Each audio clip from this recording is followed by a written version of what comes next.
Well, thank you, Eric. And I want to start by saying thank you very much to the Linda Hall Library for the invitation. It's been really exciting getting to explore a little bit of the collections here. It is bringing out the science nerd in me in really wonderful, wonderful ways. And for those of you who didn't raise your hands about having seen the Frankenstein exhibit, I highly recommend it. It's quite fabulous. So I wanted to talk a little bit about CRISPR this evening, and I thought that since I was at a library, it was appropriate to start with a literary reference. Since it's an especially geeky topic, I thought I'd start with an especially geeky literary reference. CRISPR, one tool to rule them all. For those who aren't familiar, of course, this is from Tolkien's Lord of the Rings, and it really refers to the fact that CRISPR, which I'll be talking about tonight, has rapidly become this really ubiquitous technology. It feels like it's everywhere, and we're talking about it all the time.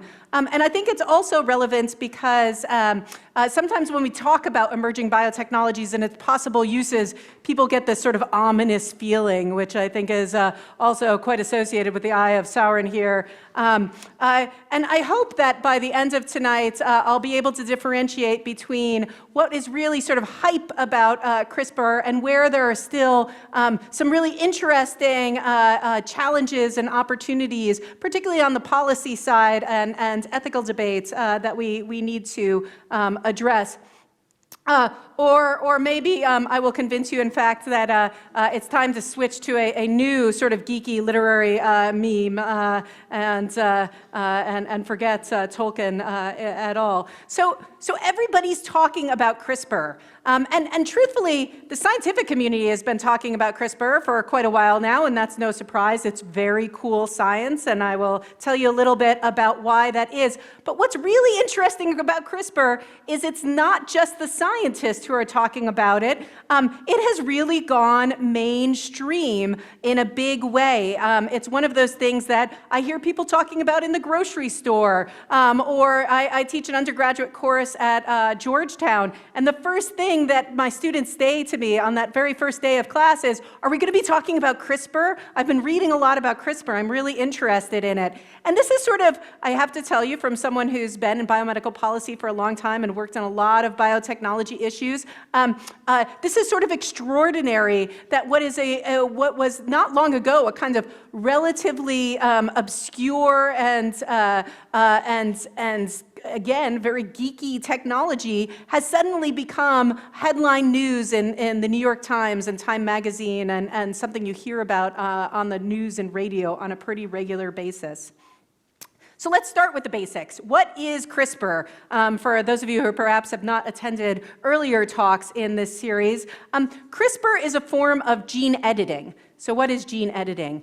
Gene editing is nearly exactly what it sounds like. It's a method in biotechnology, in which you are editing human genes or animal genes or plant genes or genomic information. So you're taking DNA and you're inserting it, you're removing it, you're repairing it, you're replacing it in some way. You are changing the sequence of the nucleotides, the building blocks of DNA, in a way that has some sort of functional effect ultimately on that gene and the protein that it produces. And I should note that gene editing is not new. If we look at some of our oldest gene editing technologies, the meganucleases, for example, they really started to be developed in the 1980s, sort of at the very dawn of molecular biology. So gene editing writ large has been around for a while. So why are we talking about it now? It's because the newest kid on the gene editing block is known as CRISPR, or sometimes you'll hear it called CRISPR-Cas or CRISPR-Cas9, because as I'll illustrate in just a minute, it's actually a complex of two different molecules, CRISPR and a Cas protein. And what does CRISPR stand for? Let's start with that. I joke to my students that the litmus test is, you're not allowed to talk to me about CRISPR unless you can tell me what it stands for. And what it stands for is clustered, regularly interspaced, short palindromic repeats. So perfectly clear, right? We all know what we're talking about now, and I can just move on, right? Some important things to understand about CRISPR-Cas is that, first of all, it's derived from a bacterial defense system. So this is not unusual in biotechnology. If you look at sort of the full range of biotechnologies that we have available to us and that are used in medicine, in agriculture, in research, a lot of those biotechnologies stem from what I like to think of as the microorganism wars. So bacteria and viruses, they're constantly fighting for turf. We can't see it, but trust me, it's happening all around you now. Don't think about that too much. It'll get creepy very fast. But right now, there are bacteria and viruses and molds battling out in all sorts of ways on all sorts of surfaces. And through the many millions of years that they've been in existence, they've developed a lot of tools and weapons to fight each other. And a lot of what biotechnology is human beings exploiting the tools that bacteria and viruses have evolved through all these many millennia to our own use. And a lot of those tools involve manipulating the genetic material. And this is largely because the way viruses operate is they sneak into a cell and they insert their genetic material into the genome of whatever cell it is that they're infecting. We think about viruses in a very human-centric manner, right? We think about the viruses that make us sick. But the vast majority of viruses in the world actually attack bacteria or other microorganisms. And bacteria have developed a lot of tools to say, hey, wait a minute, not so fast, virus. I am going to go in there and edit out the piece of DNA that you have stuck into my genome because I don't want it in there. I don't want you to replicate and destroy me. So CRISPR is another good example of a naturally occurring bacterial defense system that we have adapted for our own use. And when we talk about the Cas protein, which is associated with the CRISPR-Cas system, it is an enzyme, a protein that is actually involved with cutting. So how CRISPR-Cas works in a very sort of simplistic way is you've got two parts of it. There's a targeting part, which is able to target with very exquisite specificity. It's able to find the exact piece of DNA that you are trying to get to. And then there's the Cas protein, which is essentially a pair of scissors. It's a cutting device. So the CRISPR-Cas9 system works by finding the area of DNA that you are trying to target, and it does this with what's known as a guide RNA, so that's essentially a perfect match to the DNA it's trying to find. The Cas9 protein operates like a pair of scissors and cuts in the appropriate place.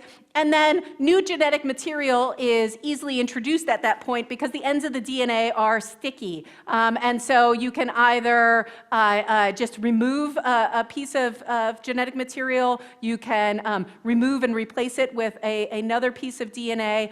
This is where the editing function of CRISPR-Cas9 comes in.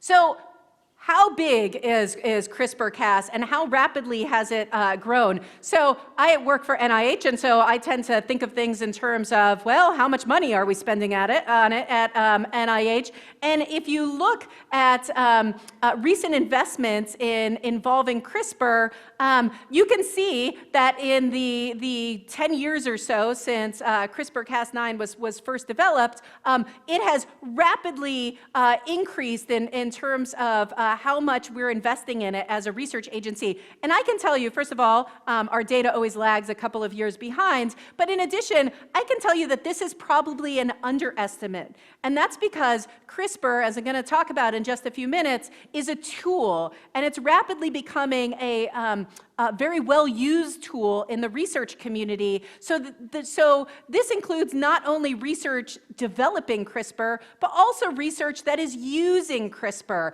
And so we use CRISPR in the same way you might use genome sequencing or test tubes or other reagents that you might use in fundamental research, and that may or may not be mentioned in a grant application. An investigator isn't always going to come to NIH and say, hey, I am going to use a pipette to pick up a little bit of fluid and move it.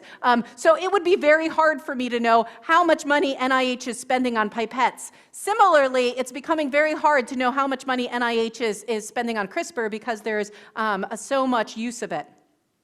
So why the fuss? Why are we talking about CRISPR at all? I just told you gene editing technologies, they've been around forever, not a big deal.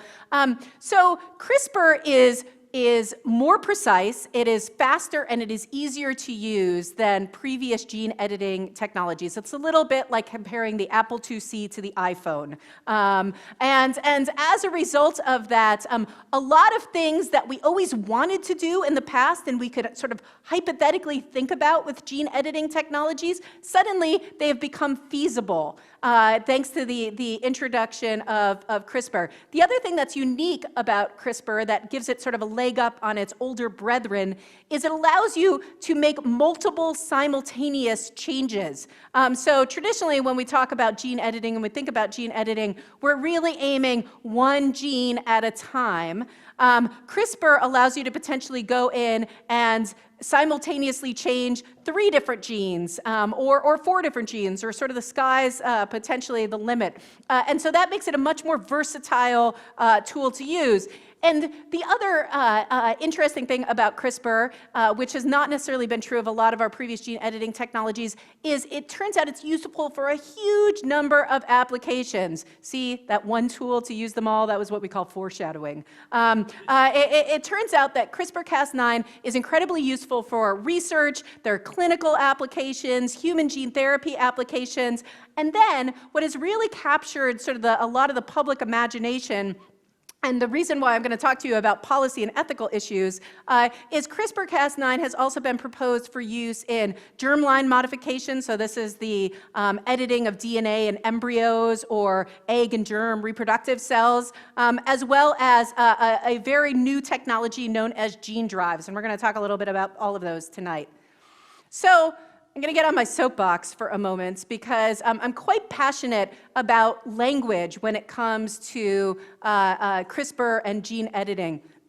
And this is because language, as I'll discuss in a bit, is incredibly important when it comes to policy. So a lot of times when I read media articles about CRISPR, or when I hear scientists discussing CRISPR in all sorts of contexts, I hear them using terms like gene editing, CRISPR, and then some application like germline modification or gene therapy, as if, in fact, they're synonymous. And I want to tell you they are not, in fact, synonymous.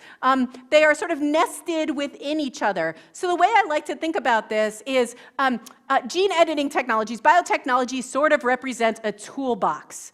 A broad toolbox of things that you can use. And within that toolbox, there are a large number of potential tools. So gene editing technologies, you can think of them like screwdrivers. There are a lot of different kinds of screwdrivers. There are straight head screwdrivers, there are Phillips head screwdrivers. CRISPR-Cas9 is the super cool electric screwdriver with interchangeable heads that is wireless and talks directly to your iPhone.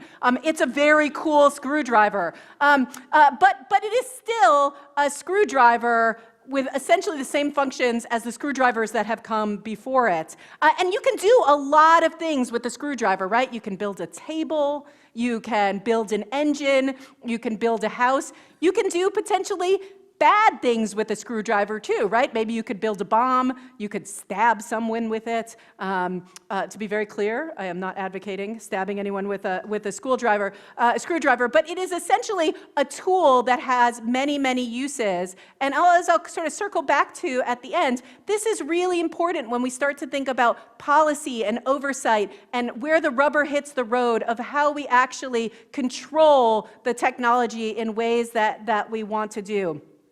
So after this talk, I expect all of you to go out there and use the terms gene editing, CRISPR, and these applications in their proper context. And I also expect you to scold anyone who uses them synonymously.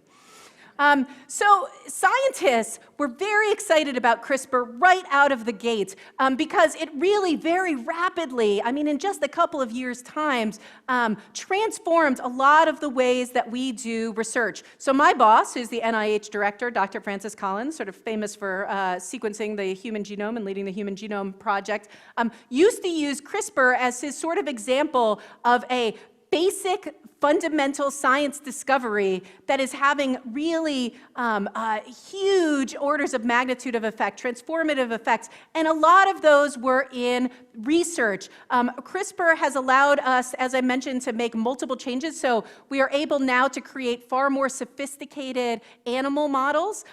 In the past, the current gene editing technologies we have, we couldn't really use them for all sorts of technical reasons on non-human primates, and so we weren't able to create a lot of genetically modified primates for research purposes. Most research animals, in terms of models of disease that we create using genetic changes, are mice. But CRISPR has allowed us now to be able to genetically modify non-human primates and other species that were simply sort of inaccessible as research models before. And it's allowed us to create, in very practical ways, transgenic non-human primates for the first time.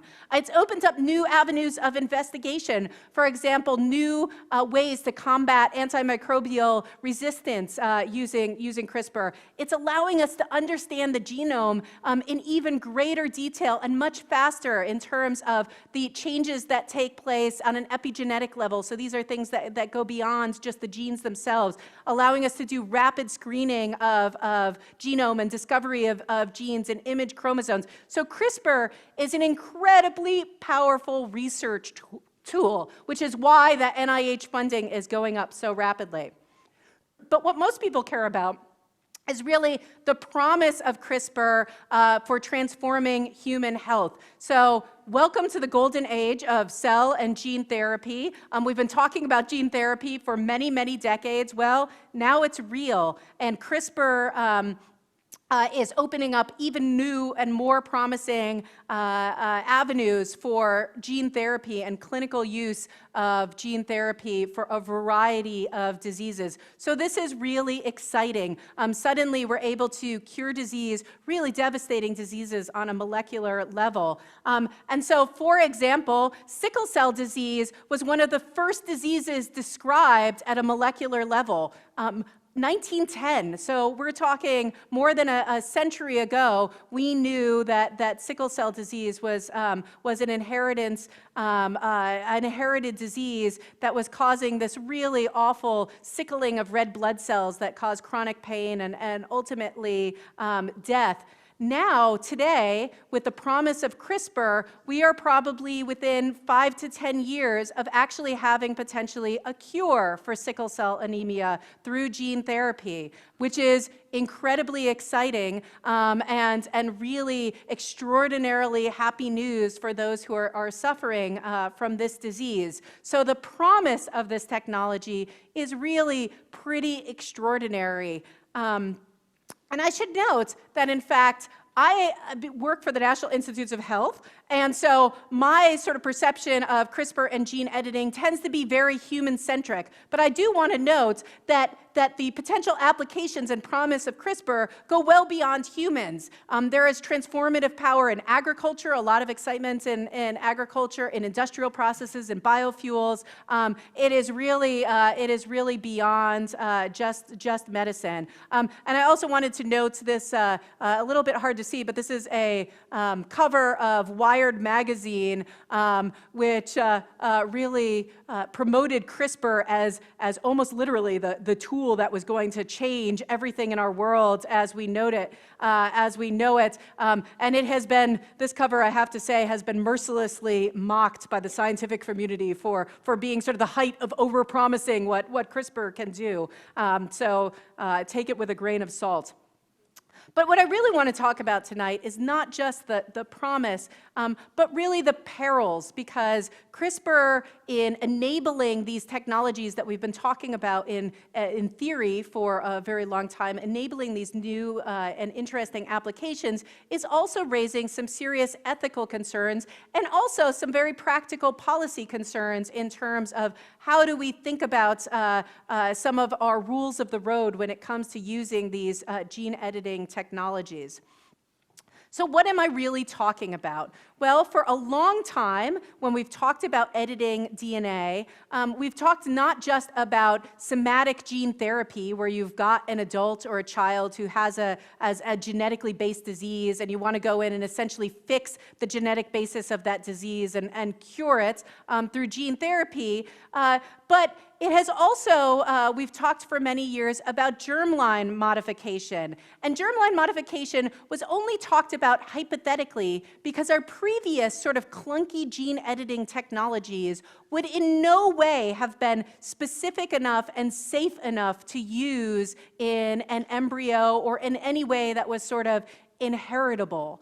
CRISPR-Cas9 has really reshaped our thinking because it is, to the previous technologies as a surgical scalpel is to a chainsaw. And so suddenly, the idea of potentially altering the human embryo or human germline in a way that could, again, potentially cure an inherited disease has suddenly become much more feasible, something that you could see potentially in the foreseeable future. In fact, from a research point of view, we've already seen a number of experiments, primarily coming out of China, in which gene editing has already been applied to human embryos, not for the purposes of reproduction. These were non-viable human embryos, but they were proof of concept experiments to show that, in fact, it might be possible to do this in a way that was safe enough to consider it for therapeutic use going forward. However, this instantly raised a lot of questions.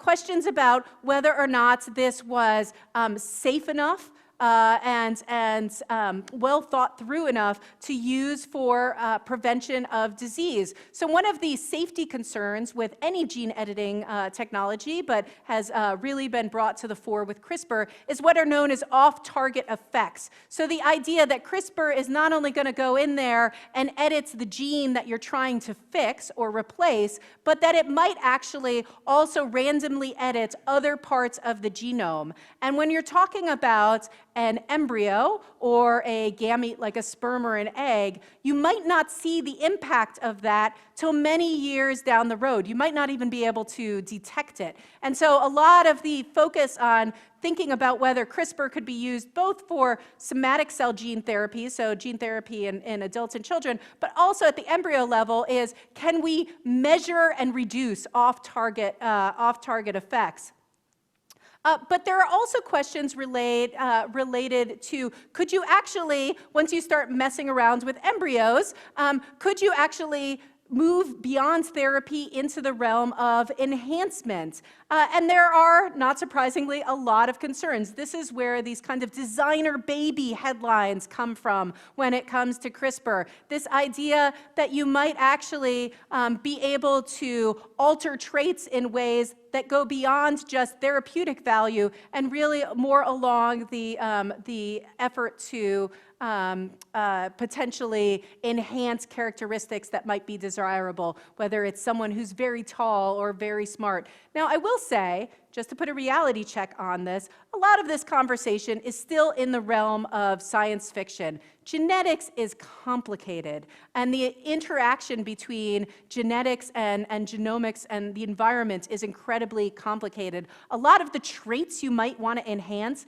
like intelligence, for example, frankly, we don't really understand the genetic basis of those traits. And so until we have that understanding, the idea of just going in there and being able to give a little nip and a tuck to an embryo in a way that's going to create a super baby is really still in the realm of science fiction. But even the use of CRISPR-Cas9 for potential therapeutic reasons, raises a lot of ethical issues, including issues of informed consent. Are you, in fact, as a person, the parents making that decision, are you creating a permanent alteration to your child's genome that they have no say in a way that we wouldn't do in an adult, for example, is because that embryo isn't able to give informed consent? I have to say, I have spent a lot of time talking with my bioethicist friends about this, and I find myself not so bothered by the informed consent aspect, because I think, I make decisions for my kids without their consent all the time. That probably affects their future and their future health in all sorts of ways. And I made a major decision without their consent related to their genomes when I chose their father. And so, gene editing seems relatively small potatoes to me compared to that. But it is certainly raised as an issue.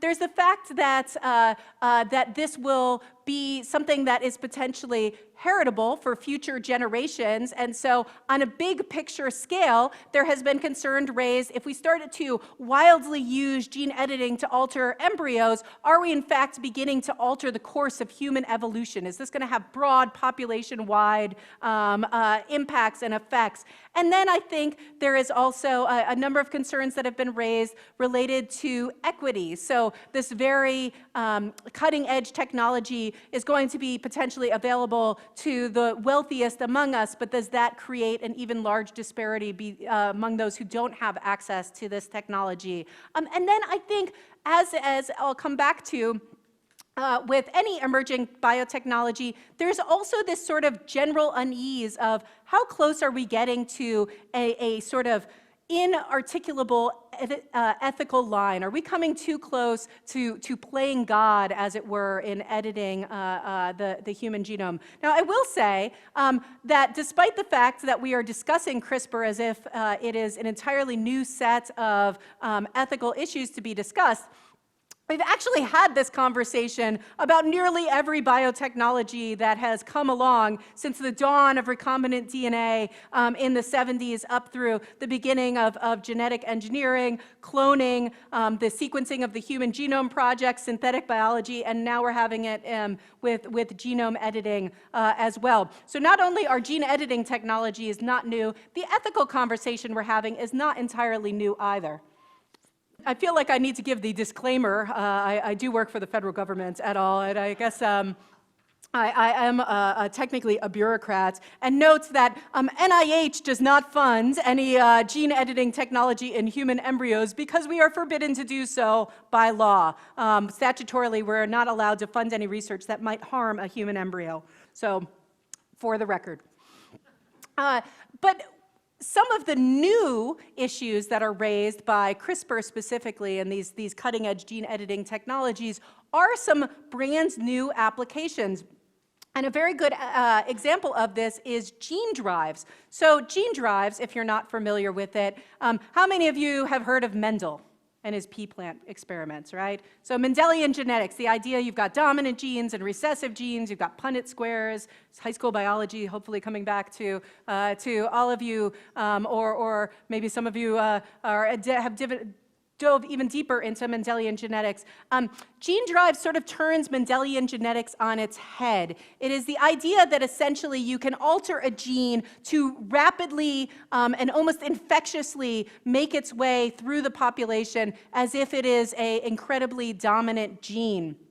And the use of gene drives that has probably gotten the most attention, at least in the public square and the media, is the ability to alter disease-carrying vectors in the form of insects to prevent them from being able to carry diseases. And there are a couple of ways you could do this. You could potentially use a gene drive which would rapidly move its way through the mosquito population in a given place and would not allow the mosquito to carry the, if we think of malaria, for example, the plasmodium that causes malaria. Or another way of doing this is you could use a gene drive to essentially sterilize the population of insects, either make them unable to reproduce or maybe make them all male potentially. And so you could theoretically use gene drives to rapidly eliminate a population of insects. Now, this is very appealing. This is very appealing when you think about the devastating effects of diseases like malaria or other insect-borne diseases. Zika, chikungunya, yellow fever. These are devastating diseases, particularly in the developing world, in tropical countries. And this seems like a pretty good idea. However, eliminating a species from an ecosystem is no small thing. And this is although gene drives, again, occur in nature in very small ways, this technology has really been enabled in a real way on a practical level in the lab by CRISPR, and has only been shown in the past couple of years to have effective proof of concept. There are some folks out there who are raring to go. They say, screw the mosquito. Who cares about the ecosystem? Let's get rid of them. There are others, such as the National Academies, who recently released this report I've got picture here, who say, hang on a minute, let's be careful about this. Let's move carefully. There are some potential impacts here that we don't fully understand. This technology is so new, it is challenging the ethical and policy frameworks we have in place that we would normally use to control biotechnologies. And once you've eliminated a species from an ecosystem, that's a pretty permanent and irreversible thing. So maybe we should move cautiously here. So a new set of ethical issues that we haven't had to consider before. And the bottom line, when you think about emerging biotechnologies, because CRISPR is just the most recent example of an emerging biotechnology tool, at the end of the day, it's all about how do we balance scientific progress? Because we don't use these biotechnology tools just for fun, right? We use them because we want to improve human health. We want to improve our food supply. We want to attack deadly diseases. So we want the science to move forward rapidly and as quickly as possible. On the other hand, we want to make sure that it progresses safely and ethically. And so how do we balance those? And typically the way we do this is by putting in place policies and an oversight framework that makes sure that we are paying attention and establishing principles and rules of the road to allow the science to move forward, while also making sure we don't get too close to that ethical line in the sand that we as a society have drawn. And I will say, scientists are often characterized as being sort of oblivious in the lab when it comes to dealing with a lot of ethical issues, but the scientific community is in fact paying a lot of attention to this. The National Academies of Sciences, for example, NIH certainly, gene drive funders have recently put out a statement of ethical principles. So the scientific community is really engaged in talking about gene editing and raising these issues. I also don't want to leave you with the impression that somehow it's just the wild, wild west out there when it comes to gene editing and oversight. In fact, a number of federal and local agencies play a role in making sure that right now the current applications of gene editing, whether it's in research or medicine, are subject to a great deal of scrutiny and ethical principles. The FDA, NIH, where we're talking about human medicine, and the EPA, USDA, if you're thinking about something like gene drives in mosquitoes. But what we really need to, at the end of the day, address are some broad, overarching challenges that are going to be true of any emerging biotechnology. In the case of CRISPR, we want to make sure that we've got safe ways to move forward, that we are developing very precise tools where we're minimizing off-target effects. So these are new technologies, and that means we need to do new risk-benefit analysis to make sure that we fully understand whether these are safe in whatever that means, safe in the context of the health of the individual you're giving it to, or maybe safe in the broader context of society or the environment into which you're introducing it. New applications might mean we need to rethink our current oversight and governance frameworks. That's not the same as reinventing the wheel. Sometimes that means looking at what we've got in place to help make sure that our research moves forward or our medical applications move forward responsibly, and using that as a foundation to build upon. And as I've mentioned, a lot of these concerns are not new. Bioethicists have been talking about a lot of these things in theory for a long time, particularly on the germline modification side, but suddenly they seem a lot more real and concrete because the technology has advanced to the point where it might be feasible. So this is sort of what I want to leave you with. The policy wonk in me says, when I think about these technologies, what's important to me is, where do I put my policy marker? Where do I exert my point of control? Do you do it at the level of the toolbox and say, I am worried about gene editing. We need to control gene editing. Or does that potentially bring in things that you feel pretty comfortable with, that you don't actually need an additional level of oversight? Do you do it at the level of the tool and say, what I'm worried about is CRISPR.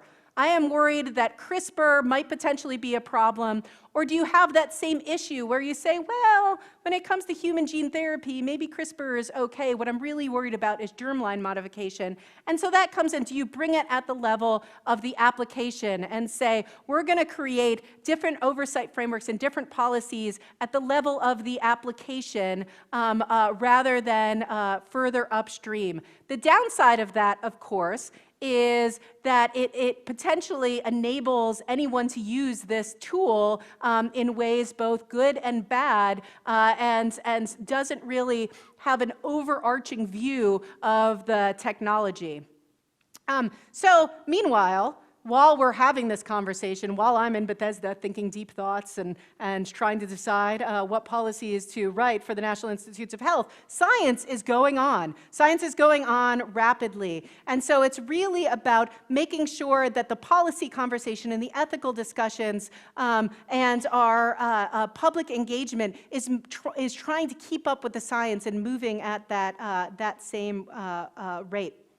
So my final thought here is, I've been doing this for a very long time, and I have seen this, I've seen this movie before. It happens over and over again with emerging biotechnologies. And what has struck me through the years is that a lot of times what happens with emerging biotechnology is it hits the headlines. It hits the headlines of the New York Times, and everyone freaks out. And Congress says, we have to do something, and they hold hearings, and there are editorials, and I get a lot of letters from all sorts of people, and they say, you have to do something about this. And there's either a knee-jerk policy response, usually some sort of prohibition, or it becomes so polarized that there's paralysis. And we have examples of both of these. So, for example, in some biosecurity settings, when we think about our research with dangerous pathogens, we had a little bit of a knee-jerk policy response, and we quickly put a prohibition in place for certain types of flu research, for example. If you think about something like in vitro fertilization, that biotechnology was so paralyzing and so polarized, we actually never came up with an oversight system for those technologies. And so there's sort of a voluntary system in place. And what's interesting about it, now that I sit at the NIH, is the scientific community always knows that this is coming, right? So this isn't, for the rest of us, this is a eureka moment. You wake up in the morning, you turn on NPR, and Joe Palca or Richard Harris is saying, hey, did you hear about this science breakthrough? The scientific community has been talking about it at scientific meetings for a long time. And so it's as if we, in the scientific community, for those of us who are on this cusp of science and policy, can see a train coming down the track. And rather than learn from the past and build a station for the train to arrive into, we keep getting hit by the train. And so I would really like to try to figure out, how can we do, as sort of me as a policy wonk, how can I do a better job of this? How can I be proactive and see the biotechnology coming and build the station and the framework so that when it comes, we don't need a policy knee-jerk reaction, because I can say, you know what, we've got this ball. We saw the train coming, the station is here, it's going to arrive safely. So I think we really need to begin to learn a little bit better from our lessons in the past. So with that, I'm happy to take questions, and I would be remiss in my duties of the leadership of the National Institutes of Health if I didn't note that just this weekend, we launched our very exciting precision medicine program, the All of Us research program. Maybe you heard about it in the news, and you can learn more about it and potentially join, because we want 1 million or more people, and I think we've got a pretty good start in this room, by going to joinallofus.org. And so thank you very much.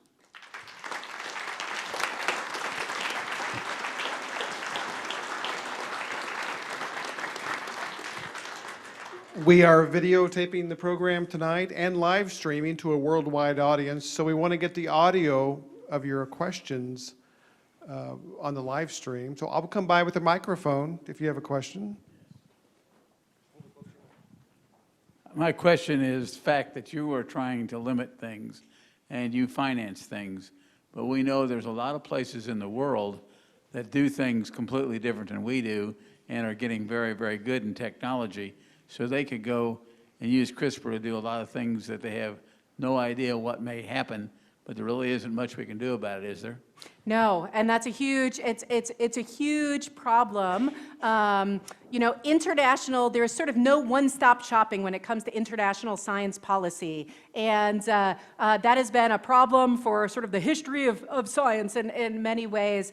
And so that's exactly right. But I think one of the things that we as the US do pretty well is sort of quickly respond and often set the highest standard, and then we really see the rest of the world a lot of times come up to that standard. So we sort of lead by example in that way. But you're absolutely right. It is this fine balance of, on one hand, we want to make sure we are upholding the highest ethical and safety and principled standards. On the other hand, we don't want to put our scientists in a position where they have so many hoops to jump through that they're not competing with other folks in the world who are perhaps given freer rein in ways that we might feel comfortable with. So it's a very careful balance in that sense. In regards to using CRISPR, it's easy to understand that if you can identify a specific defect in a specific gene, that you can use it to treat that. Could you discuss a little bit how to use this in the treatment of cancer, which is not quite as crisp a defect? Yeah, so the more complicated the potential genetic basis of the disease, the more complicated the genetic intervention is going to be. And so, you know, a lot of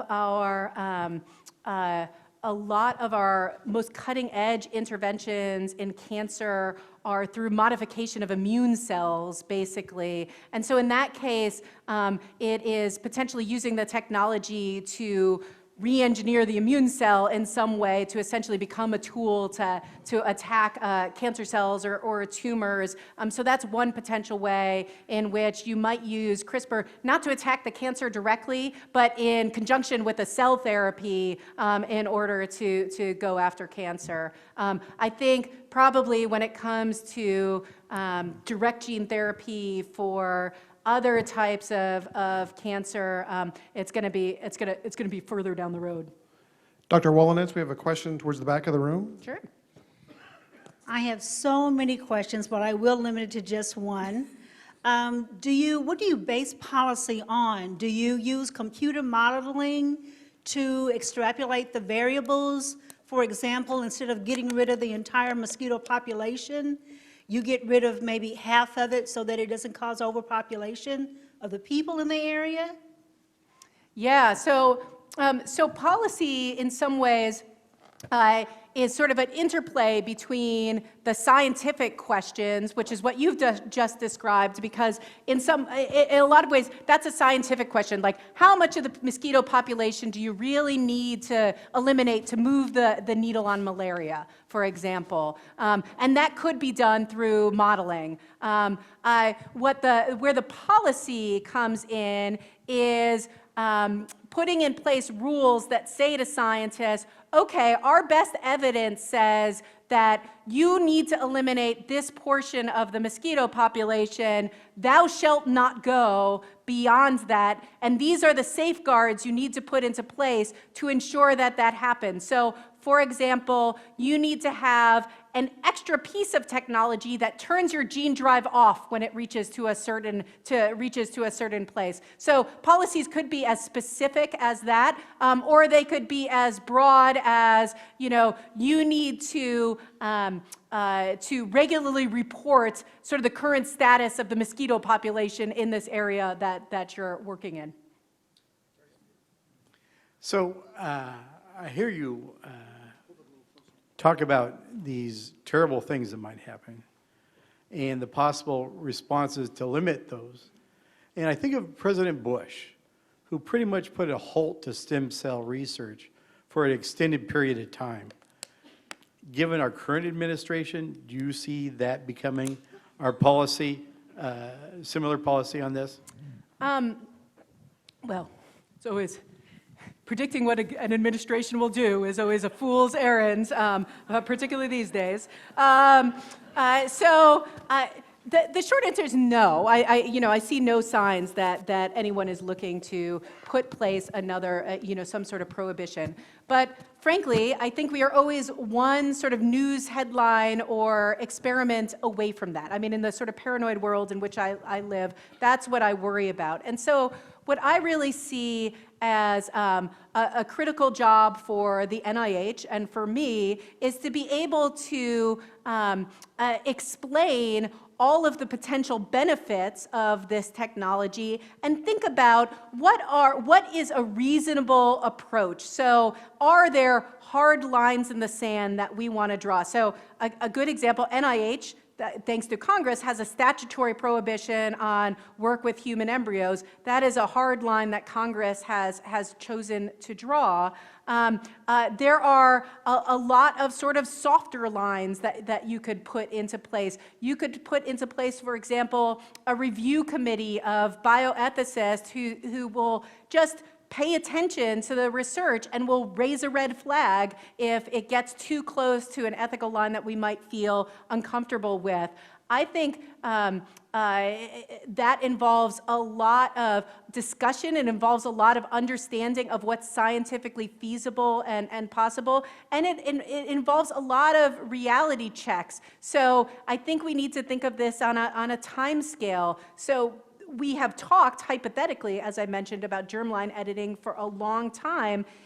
We didn't really need to engage that deeply in it because it was sort of well out on a timescale scenario based on what we knew about the science, on that day. Now it's a lot closer, so maybe we accelerate the conversation. It has to really be done in parallel with the science, and I think a lot of my job is trying to mitigate that kind of knee-jerk reaction and say, hey, we really need to take a reasonable approach and recognize that there are these potential issues, but that there are a way to kind of mitigate the risks without putting in place hard prohibitions. Thank you so much for being here. This has been so fascinating. I work for an advocacy organization called Missouri Cures, and do you know of? Okay, I great, do, yes. yeah. So we promote and protect medical research in the state of Missouri, and one of the things that we do is educate people, especially about things like emerging technologies like gene editing, about when we're talking about the CRISPR technique, we're not talking about the research that's happening here in the state. We're not talking about making designer babies, right. And that we try to keep what's legal here at the state legal, what's legal at the federal level. And so my question is, how do we, when there's so much nervousness, I guess, about where the bad things could go, how do we set people's mind at ease that the research that's happening here at Stowers and at Washington University is the kind of research that needs to be done to help cure diseases? Yeah, I think it's really important to, first of all, not be sort of dismissive of people's fears, because I think a lot of times those fears come from confusion about a pretty complex subject. And to really sort of start with the basics of, look, this is what this technology is, this is what it isn't, this is what it can do now, and also make people aware of the safeguards that are in place. So again, I mentioned it's not the wild, wild west. One of the things that I think people are sometimes unaware of is that when you're doing research that involves people and an intervention in people, there is a really rigorous oversight network, starting with a local committee, an institutional review board that is going to look at that experiment, and that board by law has to have members of the public and people who are not connected to the research involved in it, and they're going to look at it from an ethical point of view and say, is this safe? Is this going to potentially harm people? The Food and Drug Administration, the FDA, is also looking at that research. So it's not just a sort of bunch of self-interested scientists with a devil-may-care attitude. There's actually a pretty rigorous oversight system, and it is always worth kind of revisiting and making sure it is keeping in line with where the state of the science and the state of the technology is.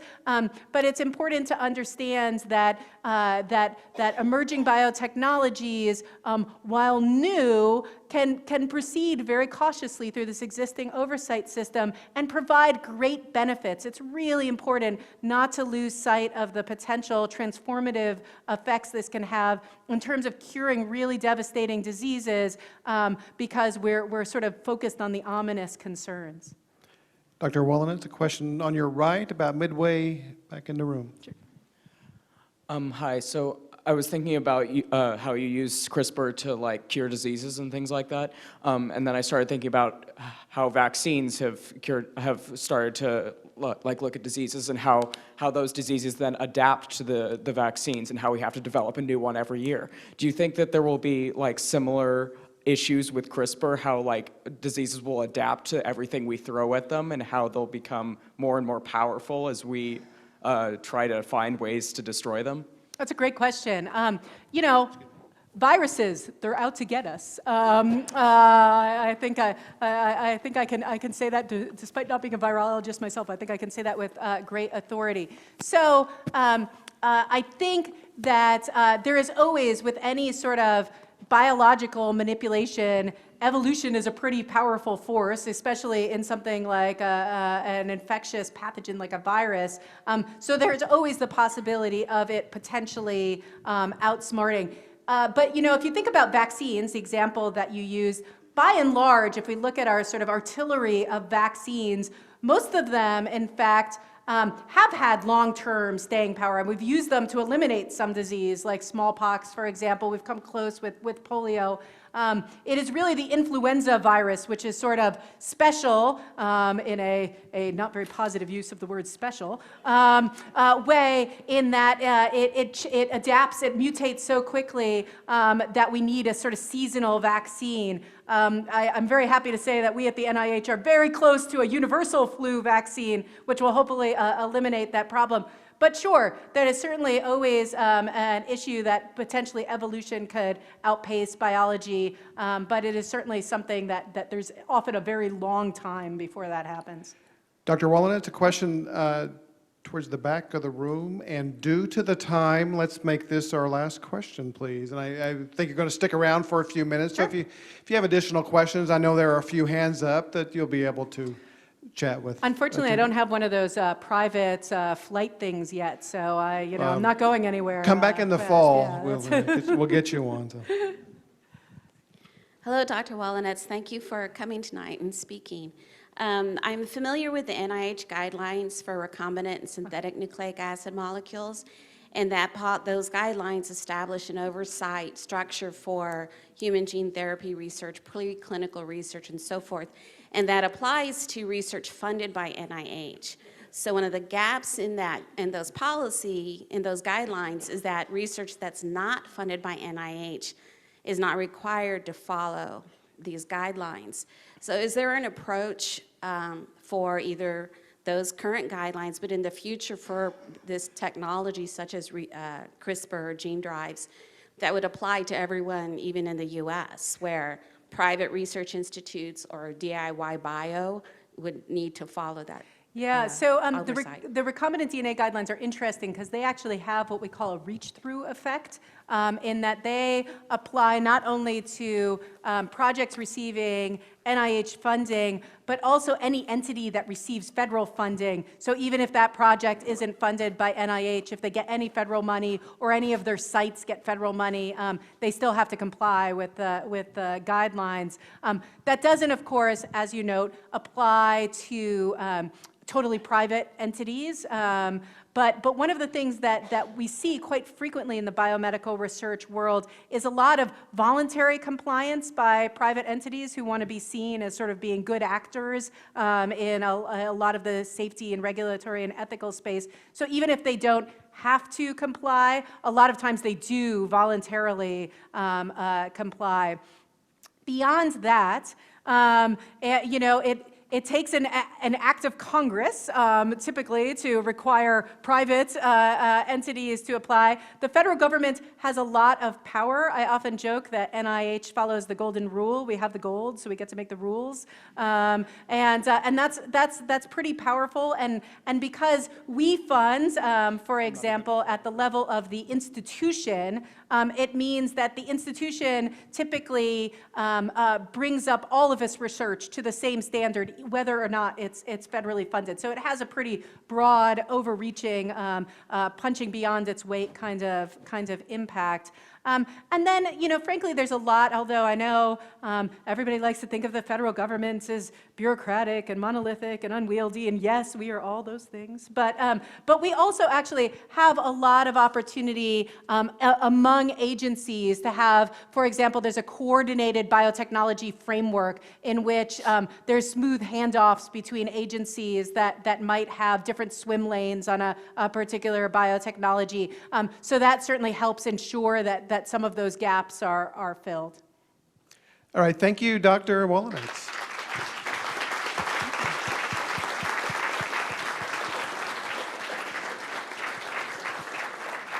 And thank you again for attending tonight's program. Please be sure to join us back here again in June for our summer in Scotland and for our fall lineup of programs. Thank you and good night.